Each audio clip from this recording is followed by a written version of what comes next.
In front of me is Samsung Galaxy A37 and today I would like to show you how you can check all specifications of this device.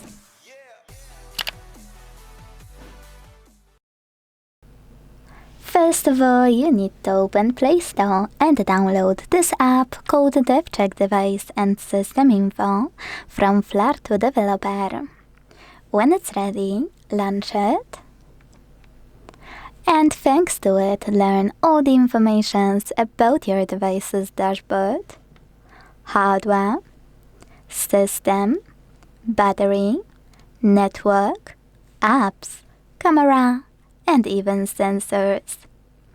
Quick tip, you can always go into dashboard section and tap on all of those options, not only to see all of those informations, but also because when you click on settings at the bottom right corner of each pop-up, you will get transferred to this section in your settings right away.